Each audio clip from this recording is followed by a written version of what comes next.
5 seconds to go.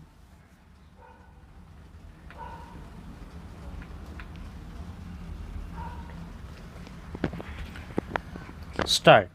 The medical officers have clearly established that the child suffered strangulation with a wound measuring 20 cm in length and 2 cm in breadth around the neck and with thyroid cartilage bone having been fractured. Stop. PW8 also opined that if outer end of the sari was twisted and put around the neck and the person was strangled, there was a chance of such a wound. Stop. The sari in question had been duly recovered from the appellant and was said to be carrying blood stains. Stop. Para.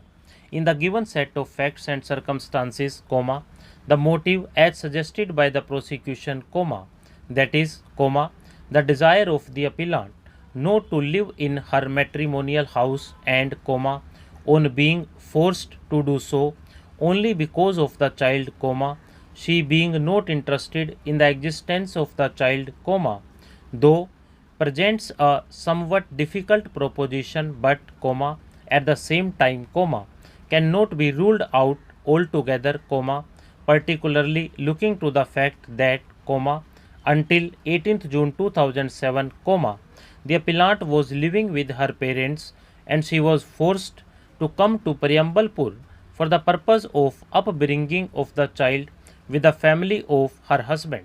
Stop. Para.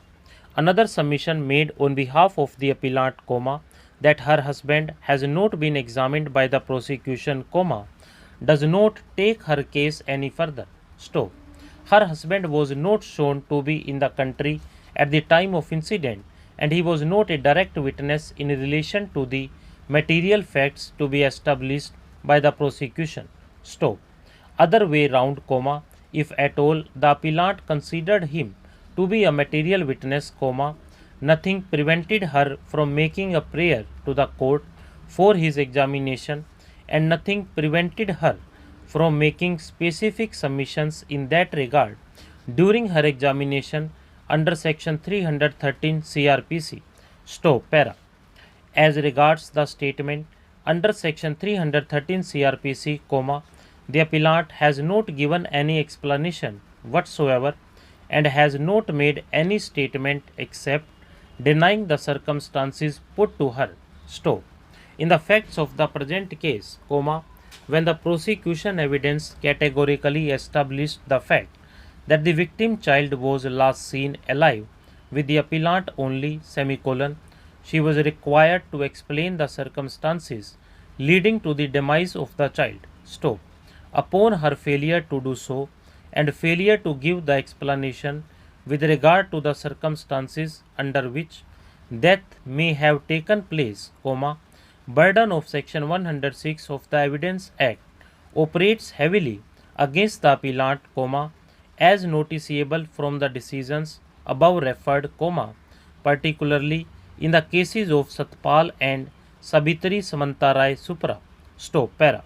In an overall comprehension of the material on record and the findings recorded by the trial court and the high court, in our view, no case for interference with the concurrent findings of fact is made out. Stop. Para. The submissions made in the alternative that in the given set of circumstances, the present case could only be of culpable homicide not amounting to murder has only been noted to be rejected. Stop. Even if it be taken that there was a quarrel of the appellant with her mother-in-law, PW1, in the morning of the date of incident because the appellant wanted to go to the place of her father, it cannot be said that such a quarrel would make it a case of grave and sudden provocation. Stop.